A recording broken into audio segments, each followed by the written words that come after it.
اگر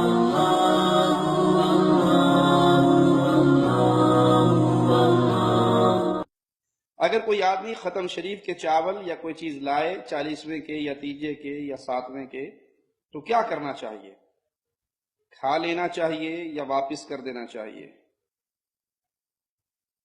رسول اللہ صلی اللہ علیہ وسلم کے دین پر چلنے کا اللہ نے ہمیں حکم دیا ہے۔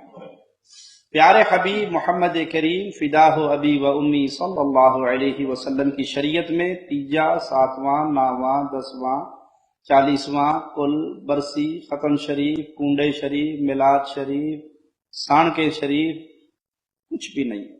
یہ سب made in India, made in Pakistan. سوال آتا ہے کہ کھائیں یا نہ کھائیں؟ اگر آپ نے کھا لیا تو آپ اس کام سے راضی ہو گئے نا؟ اگر آپ نے کھا لیا تو آپ اس کام سے راضی ہو گئے، برابر کے گناہ گار۔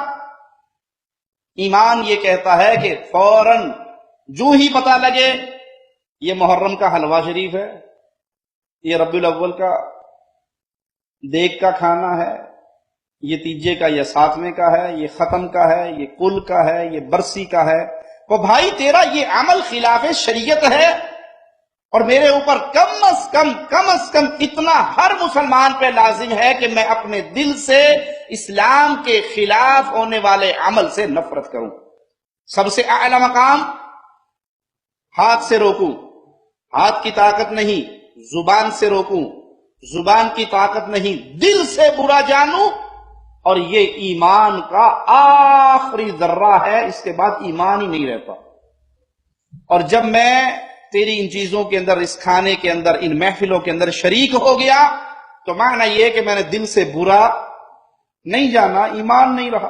تو یہ ایمان کا آخری درجہ ہے کہ کم از کم اس کو واپس کر دیں، اور اعلی مقام ہے اگر آپ کے ہاتھ کا اختیار ہے، آپ کے انڈر والے لوگ، آپ کے نیچے رہنے والے لوگ کر رہے ہیں، ہاتھ سے روکیے۔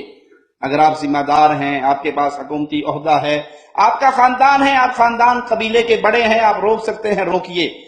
ایسا معاملہ نہیں تو پھر زبان سے منع کیجئے، اور کم از کم یہ بھی نہیں کر سکتے تو دل سے برا جانیے، اس محفل میں شریک نہ ہوں۔ آپ کی شرکت رضامندی ہے، اور غیر شرعی محفلوں میں رضامندی اختیار کرنا آپ کی ہلاکت کا سبب بن سکتا ہے۔